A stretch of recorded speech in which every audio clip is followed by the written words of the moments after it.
নমস্কার, আমি গিরিধারী বিশ্বাস জ্ঞান দর্শন ইউটিউব চ্যানেলের মাধ্যমে আপনাদের স্মরণে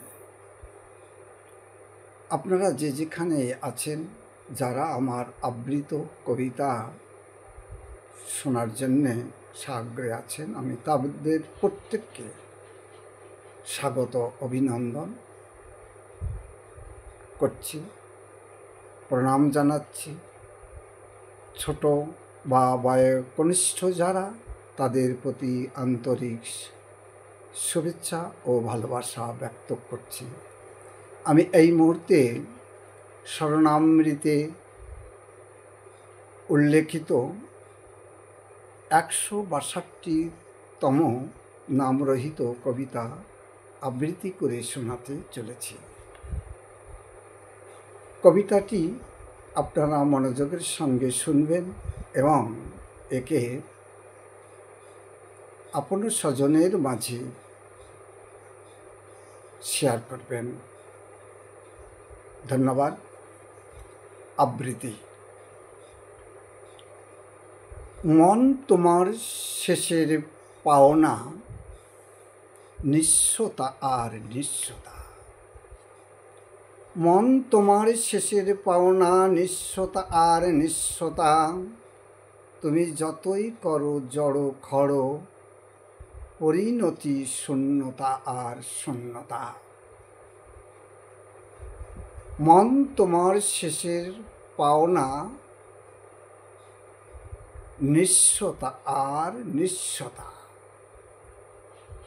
সংসারের সুখ সরোবরে ডুব দিলে খুব পাওয়ার তরে। সংসারের সুখ সরোবরে ডুব দিলে খুব পাওয়ার তরে। সব পেলেও পাবে না সুখ, পাবে কেবল ধৃষ্টতা। নিঃস্বতা আর নিঃস্বতা। জন্মবোধি সংসার মাঝে আছো সংগ্রামরত প্রাণপণে। ভোগ্য বস্তু যোগ্য জেনে রেখেছ ঘরের অঙ্গনে। জন্মবোধি সংসার মাঝে আছো সংগ্রামরত প্রাণপণে। ভোগ্য বস্তু যোগ্য জেনে রেখেছ ঘরের অঙ্গনে।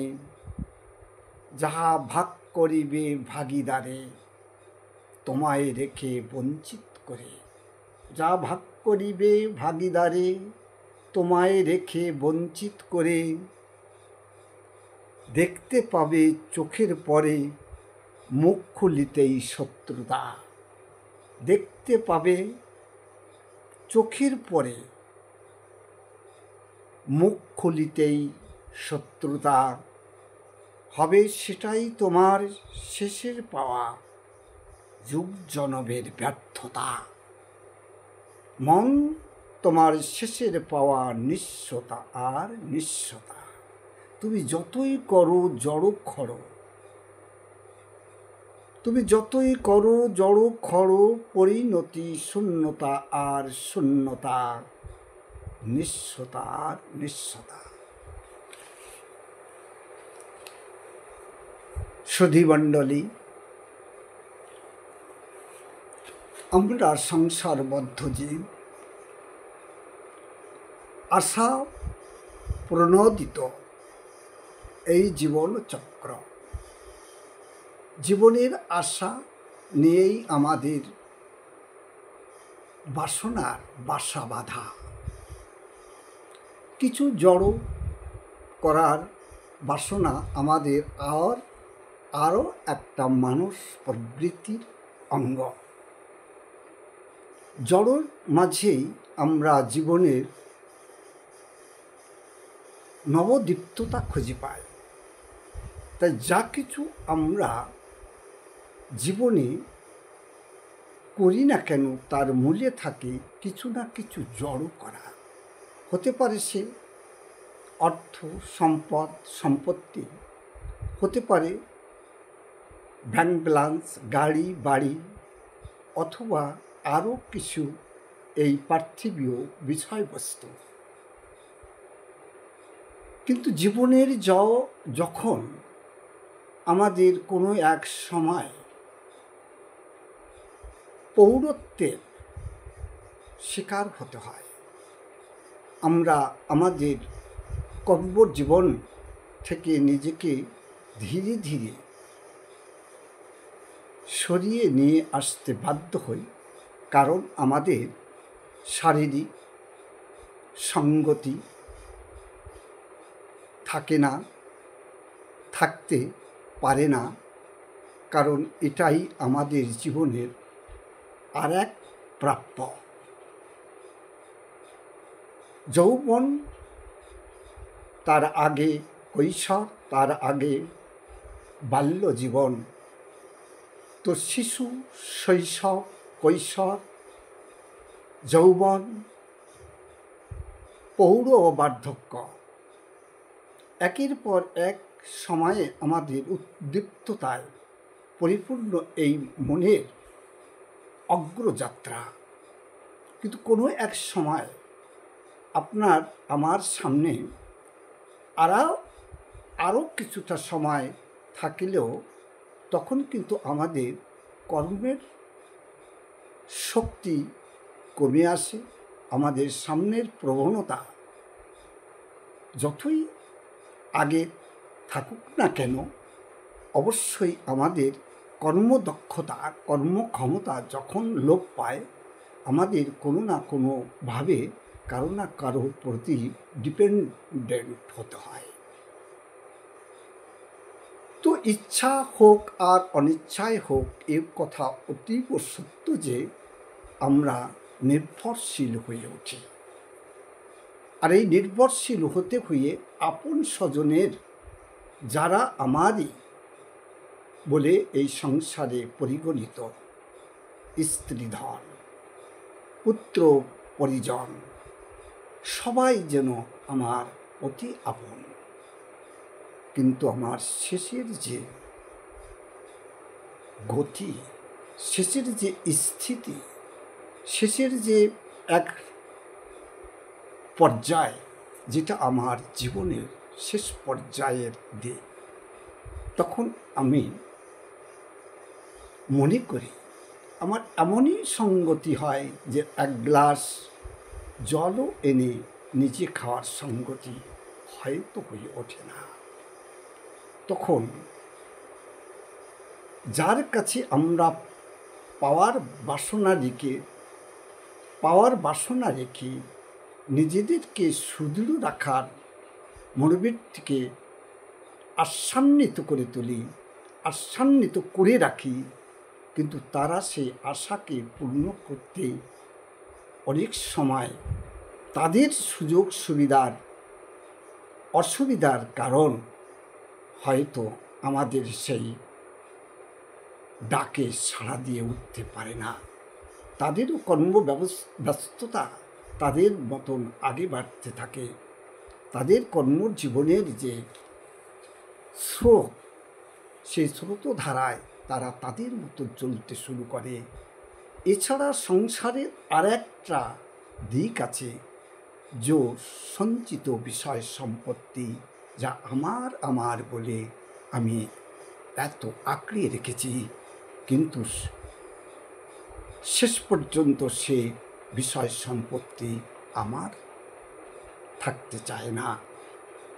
আমার অর্জিত সব কিছু সেজন্য আর কারো না কারো হতে চায়, যারা নাকি আগামী দিনের ভাগিদার। তারা নিজ নিজ স্বার্থের দিককে দেখতে গিয়ে তারা স্বার্থ অন্ধ হয়ে আমার মতন সেই ব্যক্তিকে তারা সেই সমাদর করে না, যে সমাদরের প্রাপ্তি নিয়ে আমরা নিজেকে মজবুত রাখতে চেয়েছিলাম জীবনের প্রথম থেকে। তো যতই করো জড়ো খড়ো, পরিণতি শূন্যতার শূন্যতা, সবই যেন তাদের দিয়ে দিতে হয়, তারা যেন কেড়ে নিতে চায়। স্বার্থ অন্ধতায় তারা যেন মজগুল হয়ে ওঠে। আর ডাইনে বায়ে তারা আর কিছুই দেখতে চায় না। প্রাপ্ত সম্পত্তি তাদের হোক, তারা প্রাপ্ত কিভাবে তাকে বরণ করে নেবে বা গ্রহণ করে নেবে, স্বার্থ আদায় করে নেবে, এটাই হয় তাদের ধ্যেয়, তাদের লক্ষ্য। সেই ক্ষেত্রে যখন ভালো মন্দ বিবেচনা করে নিজে তাদেরকে কিছু বলতে চেষ্টা করাটার জন্য যে মুখ খুলতে হবে, সেই মুখ খোলাটাই হবে তাদের জন্য আর এক বিপজ্জনক পরিস্থিতি। মুখ খুলিতেই শত্রুতা বেড়ে যাবে। আপন স্বজন, যাকে বলি স্ত্রীদল, যাকে বলি পুত্র সন্তান, যাকে বলি কন্যা, তারাও নিরাশ হবে, ক্ষুব্ধ হবে। তারা তাদের কথা ভাবতে গিয়ে আমাকে শূন্যতায় জুড়ে দেবে। উপরন্তু এমনই এক পরিস্থিতি সামনে আসে যে মানুষ যখন মৃত্যুর যাত্রী অর্থাৎ শেষের যাত্রী হয়, তখনও তাদেরকে বিষয় সম্পত্তি, ধন জন, গাড়ি বাড়ি, মূল্যবান অলংকার কোনোই কিছু তার জন্য নয়। তার জন্য কেউ নির্ধারণ করে না। শুধু নির্ধারণ করে সংসারে অকিছু মূল্যহীন কি, যা সংসারে থাকলে জঞ্জাল বলে মনে হয়, তার কিছুটা হয়তো ওই সব যাত্রীর সঙ্গে পাঠিয়ে দেওয়া হয় শ্মশান ঘাট পর্যন্ত। কোনো মূল্যবান ধন রত্ন, মানিক রতন কিছুই তাকে দেওয়া হয় না। তো জীবনের শেষ পর্যন্ত তাকে নিঃস্ব আর নিঃস্বতাই সাথী হয়। এটাই এই কবিতার মধ্য দিয়ে বলা হয়েছে। রবীন্দ্রনাথ ঠাকুর তার এক বাণীতে বলেছিলেন, আমার সকল দিতে হবে সে তো আমি জানি, আমার চিত্ত আমার বৃত্ত আমার সকল বাণী। ঠিক তদ্রূপ যেন এই কবিতার মধ্যে প্রকাশ করা হয়েছে। মন তোমার শেষের পাওয়া নিঃস্বতা আর নিঃস্বতা, তুমি যতই করো জড়ো খড়ো, পরিণতি শূন্যতা আর শূন্যতা। সংসারের সুখ সরোবরে ডুব দিলে খুব পাওয়ার তরে, সব পেলেও পাবে না সুখ, পাবে কেবল ধৃষ্টতা, নিঃস্বতা আর নিঃস্বতা। জন্মবধি সংসার মাঝে সংগ্রামরত প্রাণপণে, ভোগ্য বস্তু যোগ্য জেনে রেখেছ ঘরের অঙ্গনে। জন্মবধি সংসার মাঝে আছো সংগ্রামরত প্রাণপণে, ভোগ্য বস্তু যোগ্য জেনে রেখেছ ঘরের অঙ্গনে। যা ভাগ করিবে ভাগিদারে, তোমায় রেখে বঞ্চিত করে, দেখতে পাবে চোখের পরে মুখ খুলিতেই শত্রুতা হবে, সেটাই তোমার শেষের পাওয়া নিঃস্বতা আর নিঃস্বতা, নিঃস্বতা আর নিঃস্বতা। ধন্যবাদ। অবশ্যই আপনারা কবিতার মর্মার্থ বুঝতে পারবেন। যদি আমার থেকেও বলতে বোঝাতে কম থাকে, আপনারা একটু অনুধাবন করবেন, কথা সত্য বলে মনে হবে এবং এটাই সত্য। ভুল ত্রুটি মার্জনা করবেন। নমস্কার, ধন্যবাদ।